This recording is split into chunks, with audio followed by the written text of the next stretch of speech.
ರಾಜ್ಯದಲ್ಲಿ ಶೈಕ್ಷಣಿಕ ವರ್ಷ ಆರಂಭವಾಗುವ ಮುಂಚೆಯೇ ಖಾಸಗಿ ಶಾಲೆಗಳು ಆರಂಭವಾಗಿವೆ ಅನ್ನೋಂಥ ಒಂದು ಆರೋಪವನ್ನು ಕೇಳಿಬರ್ತಾ ಇದೆ. ಈ ಒಂದು ಆರೋಪಕ್ಕೆ ಸಂಬಂಧಪಟ್ಟಂತೆ ನಮ್ಮ ಜೊತೆ ಮಾಜಿ ಸಚಿವರಾದಂಥ ಹಿರಿಯ ಶಾಸಕರಾದಂಥ ಸುರೇಶ್ ಕುಮಾರ್ ಸರ್ ಇದ್ದಾರೆ. ಸರ್, ಇವತ್ತು ನೀವು ಒಂದು ಆರೋಪವನ್ನು ಮಾಡಿರುವಂಥದ್ದು, ಈಗ ಶೈಕ್ಷಣಿಕ ವರ್ಷ ಬೇಸಿಗೆ ಅಂತ ಇಂಥ ಸಮಯದಲ್ಲಿ ಬೇಕಂತಲೇ ರಜೆಯನ್ನು ಕೊಡಲಾಗಿರುತ್ತೆ. ಆದರೆ ಖಾಸಗಿ ಶಾಲೆಗಳು ದುಡ್ಡಿನ ದಾಹಕ್ಕಾಗಿ ಈ ರೀತಿಯ ಒಂದು ಶಾಲೆಗಳನ್ನು ಆರಂಭ ಮಾಡೋದು ಎಷ್ಟು ಮಟ್ಟಿಗೆ ಸರಿ ಅಂತ? ಮೊದಲನೇದಾಗಿ ನಾನು ಯಾವುದೋ ಆರೋಪ ಮಾಡ್ತಾ ಇಲ್ಲ. ನಾನು ಇವತ್ತಿರುವ ವಾಸ್ತವ ಅಂಶವನ್ನು ಸರ್ಕಾರದ ಗಮನಕ್ಕೆ ಈಗಾಗಲೇ ತಂದಿದ್ದೀನಿ. ಶೈಕ್ಷಣಿಕ ವರ್ಷ ಆರಂಭ ಆಗೋಕ್ಕಿಂತ ಮುಂಚೆ ಶಾಲೆಗಳನ್ನ ಪ್ರಾರಂಭ ಮಾಡೋದಕ್ಕೆ ರಾಜ್ಯದಲ್ಲಿ ಅವಕಾಶ ಇಲ್ಲ. ಇದನ್ನು ಈಗಾಗಲೇ ಅಧಿಕಾರಿಗಳು ಸ್ಪಷ್ಟಪಡಿಸಿದ್ದಾರೆ. ಹೀಗಿದ್ದರೂ ಕೂಡ ಕೇವಲ ಒಂದು ತಿಂಗಳು ಎಕ್ಸ್ಟ್ರಾ ಫೀಸ್ ಸಿಗುತ್ತೆ ಅನ್ನೋ ಒಂದು ಕಾರಣಕ್ಕೋ ಅಥವಾ ಬೇರೆ ಇನ್ಯಾವುದೋ ಕಾರಣಕ್ಕೆ ಶೈಕ್ಷಣಿಕ ವರ್ಷ ಪ್ರಾರಂಭ ಆಗೋಕ್ಕಿಂತ ಮುಂಚೆನೇ ಅನೇಕ ಶಾಲೆಗಳು ಕಾರ್ಯಾರಂಭ ಮಾಡಿವೆ. ಅದರಲ್ಲೂ ಕೂಡ ಆ ಕಡು ಬೇಸಿಗೆ ದಿನಗಳಲ್ಲಿ ಅವರು ಶಾಲೆ ಮಾಡಿದ್ದು ನನ್ನ ಗಮನಕ್ಕೆ ಬಂದ ತಕ್ಷಣವೇ ನಾನು ಸಂಬಂಧಪಟ್ಟವರಿಗೆ ಇದಕ್ಕೆ ತಿಳಿಸಿದ್ದೀನಿ. ಅಂದರೆ ಒಟ್ಟಾರೆ ನನಗನ್ಸುತ್ತೆ ಶಿಕ್ಷಣ ಇಲಾಖೆಯ ಒಂದು ಹಿಡಿತದಲ್ಲಿ ಈ ಖಾಸಗಿ ಶಾಲೆಗಳು ಬರೋಕ್ಕೆ ಇಚ್ಛೆ ಪಡ್ತಾ ಇಲ್ಲ. ನಾವು ಹೋಗಿದ್ದೇ ದಾರಿ ಅನ್ನೋ ಒಂದು ಮನಸ್ಥಿತಿಲಿದ್ದಾರೆ. ಇನ್ನು ಎರಡನೇದು, ಇದುವರೆಗೂ ಕೂಡ ರಾಜ್ಯದಲ್ಲಿರುವ ಅಧಿಕೃತ ಶಾಲೆಗಳು ಯಾವುದು, ಅನಧಿಕೃತ ಶಾಲೆಗಳು ಎಷ್ಟಿವೆ ಅನ್ನೋ ಪಟ್ಟಿನ ಸರ್ಕಾರ ಪ್ರಕಟ ಮಾಡಿಲ್ಲ. ಇದರಿಂದ ಪೋಷಕರಿಗೆ ಭಾಳ ಒಂದು ತೊಂದರೆ ಆಗ್ತಾಯಿದೆ ಮತ್ತು ಅವರು ಸಂಕಷ್ಟಕ್ಕೆ ಸಿಕ್ಕಾಕೊಳ್ತಾರೆ. ಈ ಕುರಿತು ಕೂಡ ನಾನು ಪತ್ರವನ್ನು ಬರೆದಿದ್ದೀನಿ, ಅವ್ರ ಗಮನ ಸೆಳೆದಿದ್ದೀನಿ. ದಯವಿಟ್ಟು ಆಯಾ ಜಿಲ್ಲೆಗಳಲ್ಲಿ ಯಾವುದು ಅನಧಿಕೃತ ಶಾಲೆ ಇದೆ ಅನ್ನೋದ ಪಟ್ಟಿನ ಅಲ್ಲಿನ ಪತ್ರಿಕೆಗಳಲ್ಲಿ ಪ್ರಕಟ ಮಾಡಬೇಕು. ಪೋಷಕರಿಗೆ ಇದು ಸಹಾಯ ಆಗುತ್ತೆ ಅಂತ. ಇನ್ನು ಮೂರನೇದು, ಶೈಕ್ಷಣಿಕ ವರ್ಷ ಪ್ರಾರಂಭ ಆಗ್ತಾ ಇರೋ ಹಿನ್ನೆಲೆಯಲ್ಲಿ ಈಗಾದರೂ ಕೂಡ ಪಠ್ಯ ವಸ್ತು ಏನಿದೆ ಅದು ಪೋಷಕರಿಗೆ ಮತ್ತು ವಿದ್ಯಾರ್ಥಿಗಳಿಗೆ ಗೊತ್ತಾಗಬೇಕು. ಸರ್, ಕಳೆದ ವರ್ಷ ಸರ್ಕಾರ ಬಂತು ಅನ್ನೋ ಕಾರಣಕ್ಕೆ ಪಠ್ಯಪುಸ್ತಕ ಮತ್ತು ಇತರೆ ವಸ್ತುಗಳನ್ನ ಹಂಚಿಕೆ ಮಾಡೋದಕ್ಕೆ ವಿಳಂಬ ಆಯಿತು ಅಂತೇಳಿ ಸಚಿವರು ಹೇಳಿದರು. ಈಗಲಾದರೂ ಸುಧಾರಣೆ ಆಗಿದೆಯಾ ಅನ್ನೋ ಈಗ ಸುಧಾರಣೆ ಆಗಿದೆ ಅಂತ ಅವ್ರು ಹೇಳಬೇಕು. ಆದರೆ ಕಣ್ಣಿಗಂತೂ ಹೊಸ ಪಠ್ಯ ಏನಿದೆ, ಕರಿಕ್ಯುಲಮ್ ಏನಿದೆ, ಪುಸ್ತಕಗಳು ಬಂದಿರೋದ್ರ ಬಗ್ಗೆ ಯಾರಿಗೂ ಕೂಡ ಅರಿವಿಲ್ಲ. ನನಗೆ ಬಂದಿರೋ ಇನ್ಫಾರ್ಮೇಷನ್ ಇನ್ನೂ ಇದು ತಡ ಆಗುತ್ತೆ ಅಂತಲೂ ಕೂಡ ಇದೆ. ಇನ್ನು ಹೊಸ ಪಠ್ಯಕ್ರಮ ಬಂದ ಮೇಲೆ ಅದರಲ್ಲಿ ಏನೇನು ಗೊಂದಲ ಹೇಳುತ್ತೋ ನನಗೆ ಗೊತ್ತಿಲ್ಲ. ಇದ್ಯಾವುದು ಕೂಡ ಮಕ್ಕಳ ಶೈಕ್ಷಣಿಕ ಭವಿಷ್ಯದಿಂದ ಇದು ಒಳ್ಳೆಯ ಬೆಳವಣಿಗೆ ಅಲ್ಲ, ಒಳ್ಳೆಯ ಕ್ರಮ ಅಲ್ಲ, ಒಳ್ಳೆಯ ಆಡಳಿತ ಅಲ್ಲ.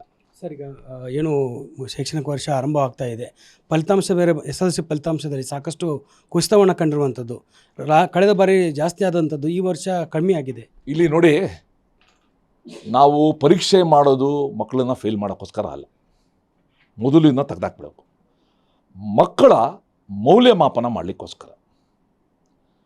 ಮೌಲ್ಯಮಾಪನ ಮಾಡುವಾಗ ಮಕ್ಕಳಿಗೆ ನಾವು ಏನು ಸೌಕರ್ಯ ಕೊಟ್ಟಿದ್ದೀವಿ, ಎಷ್ಟು ಜನ ಟೀಚರ್ಸ್ನ ಕೊಟ್ಟಿದ್ದೀವಿ, ಯಾವ ರೀತಿ ಪಾಠ ಆಗಿದೆ, ಇದನ್ನು ಕೂಡ ವರ್ಷ ಇಡೀ ಮಾನಿಟ್ರ್ ಮಾಡಬೇಕು. ಅಧಿಕಾರಿಗಳು ಮಾಡಬೇಕು, ಇಲಾಖೆ ಮಾಡಬೇಕು, ಸರ್ಕಾರ ಮಾಡಬೇಕು. ಅದು ಯಾವುದೂ ಮಾಡ್ದೇನೆ ವಿಶೇಷವಾಗಿ ಸರ್ಕಾರಿ ಶಾಲೆಯ ಮಕ್ಕಳ ಪರಿಸ್ಥಿತಿನ ಗಣನೆಗೆ ತಗೊಳ್ದೇನೆ ಇವರು ಅದೇನೋ ವೆಬ್ ಕ್ಯಾಸ್ಟಿಂಗ್ ಅಂತ ಮಾಡಿ ಮಕ್ಕಳು ಕಳ್ಳರಲ್ಲ, ಅವ್ರನ್ನ ಕ್ಯಾಮ್ರಾ ಮುಂದೆ ಕೂತ್ಕೊಂಡು ಬರೀ ಅಂತ ಹೇಳೋದಕ್ಕೆ ನಾವು ಕ್ಯಾಮ್ರಾ ವ್ಯವಸ್ಥೆ ಮಾಡಿದ್ವು. ಎಲ್ಲಿ ಮಾಡಿದ್ವು? ಕಾರಿಡಾರ್ಗಳಲ್ಲಿ ಮಾಡಿದ್ವು, ಎಂಟ್ರೆನ್ಸಲ್ಲಿ ಮಾಡಿದ್ವು, ಬೇರೆ ಬೇರೆ ಕಾರಣಕ್ಕೆ ಮಾಡಿದ್ವು. ನಾವು ಒಂದು ಪ್ರೊಟೆಕ್ಷನ್ ಇರಲಿ ಅಂತ ಅದನ್ನು ಮಾಡಿಸಿ ಫಲಿತಾಂಶ 30% ಕುಸಿತ ಕಂಡ ಮೇಲೆ ಅವ್ರಿಗೆಲ್ಲ ಕ್ರಮಾಂಕ ಕೊಡ್ತೀವಿ ಅಂತ 1,79,000 ಜನನ ಪಾಸ್ ಮಾಡೋದಿದೆಯಲ್ಲ, ಇದು ಸರ್ಕಾರ ಯಾವ ರೀತಿ ದಿವಾಳಿಯಾಗಿದೆ ಬೌದ್ಧಿಕವಾಗಿ ಅನ್ನೋದಕ್ಕೆ ಒಂದು ಪ್ರತೀಕ ಇದು. ಸೊ SLC ಎಕ್ಸಾಮಲ್ಲಿ ಎಷ್ಟು ಜನ ಪರ್ಸೆಂಟೇಜ್, ಎಷ್ಟು ಜನ ಪಾಸ್ ಆದರೂ, ಎಷ್ಟು ಪರ್ಸೆಂಟ್ ಅನ್ನೋಕ್ಕಿಂತ ಸರ್ಕಾರ ಅಂತೂ ಫೇಲ್ ಆಗಿದೆ. ಸರ್ಕಾರ ಇದನ್ನು ನಿರ್ವಹಿಸೋದ್ರಲ್ಲಿ ಸಂಪೂರ್ಣ ನಪಾಸ್ ಆಗಿದೆ. ಸರ್, ಈಗ ಸಾಕಷ್ಟು ಮೊನ್ನೆ ಒಂದು ಮಧು ಬಂಗಾರಪ್ಪರ ವಿಡಿಯೋ ವೈರಲ್ ಆಗ್ತಾ ಇದೆ, ಕನ್ನಡ ಓದೋದಕ್ಕೆ ಬರ್ತಾ ಇಲ್ಲ ಅನ್ನೋ ವಿಚಾರ. ನೋಡ್ರಿ, ನಾವೆಲ್ಲ ಕನ್ನಡದಲ್ಲಿ ನಮಗೆ ಕನ್ನಡ ಬರುತ್ತೆ ಅಂತ ಚೆನ್ನಾಗಿ ಹೆಮ್ಮೆ ಇದೆ, ಕನ್ನಡದಲ್ಲಿ ಮಾತಾಡ್ತೀವಿ ಅನ್ನೋದು ಕೂಡ ಅಭಿಮಾನ ಇದೆ, ಕನ್ನಡ ಇನ್ನಷ್ಟು ಚೆನ್ನಾಗಿ ಮಾತಾಡಬೇಕು ಅನ್ನೋದು ಅಭಿಲಾಷೆ ಇದೆ. ಅದು ಕೆಲವರು ಇಲ್ಲಿ ಇಲ್ಲದೇ ಇದ್ದರೆ ನಾನೇನು ಮಾಡೋಕ್ಕಾಗಲ್ಲ. ನಮ್ಮ ಇಲ್ಲದೇ ಇರೋದೇ ನನ್ನ ಹೆಗ್ಗಳಿಕೆ ಅಂದ್ಕೊಂಡ್ರೆ ನಾನೇನು ಮಾಡೋಕ್ಕಾಗಲ್ಲ. ಸರ್, ಈಗ ರಾಜ್ಯದಲ್ಲಿ ಕಾನೂನು ಸುವ್ಯವಸ್ಥೆ ಸಂಪೂರ್ಣವಾಗಿ ಹಾಳಾಗಿರುವಂಥದ್ದು, ಅಂಜಲಿ ಅನ್ನೋ ಯುವತಿಯ ಒಂದು ಹತ್ಯೆ ಆಗುತ್ತೆ, ಮೀನಾ ಅನ್ನುವಂಥ SLC ಪಾಸಾದ ಯುವತಿ ಹೆಣ್ಣುಮಕ್ಕಳನ್ನ ಹೊಂದಿರುವ ಕುಟುಂಬಗಳಿಗೆ ರಾಜ್ಯ ಸರ್ಕಾರ ಧೈರ್ಯ ತುಂಬ್ತಾ ಇಲ್ಲ. ಎಲ್ಲ ಮನೆಯಲ್ಲೂ ಇವತ್ತು ಈ 3-4 ಪ್ರಸಂಗಗಳಾದ ಮೇಲೆ ಹೆಣ್ಮಕ್ಳು ಮನೆಗೆ ಬರೋ ತನಕ ಇವತ್ತು ಆತಂಕ ಇದೆ. ರಾಜ್ಯದಲ್ಲಿ ಚುನಾವಣೆ ನೀತಿ ಸಂಹಿತೆ ಅದು ಬೇರೆ ಪ್ರಶ್ನೆ, ಆದರೆ ಯಾವತ್ತೂ ಕೂಡ ಕಾನೂನು ಮತ್ತು ಸುವ್ಯವಸ್ಥೆ ನಿಯಂತ್ರಣದಲ್ಲಿರಬೇಕು. ಅದು ಇವತ್ತು ಕಾಣ್ತಾ ಇಲ್ಲ. ಒಂದು ಪ್ರಸಂಗ ಆಯಿತು ನೇಹ, ಇನ್ನೊಂದು ಪ್ರಸಂಗ ಕೊಡಗಲ್ಲಾಯಿತು, ಮೂರನೇ ಪ್ರಸಂಗ ಹುಬ್ಬಳ್ಳಿಲಾಯಿತು. ಇದು ಸರಣಿ ಆಗ್ತಾ ಇದೆ. ಸೊ ಸರ್ಕಾರದ ಗೃಹ ಇಲಾಖೆ ಏನಿದೆ ಅದು ಸಾಮಾನ್ಯ ಜನರಲ್ಲಿ ವಿಶ್ವಾಸ ತುಂಬದಲ್ಲಿ ವಿಫಲ ಆಗಿದೆ. ಈಗಲಾದರೂ ಕೂಡ ನಮ್ಮ ಆದ್ಯ ಕರ್ತವ್ಯ ಸಮಾಜವನ್ನು ಸುಸ್ಥಿತಿಯಲ್ಲಿಡೋದು. ಎಲ್ಲರೂ ಕೂಡ ಧೈರ್ಯವಾಗಿರೋ ರೀತಿಯಲ್ಲಿ ಮಾಡ್ತೀವಿ.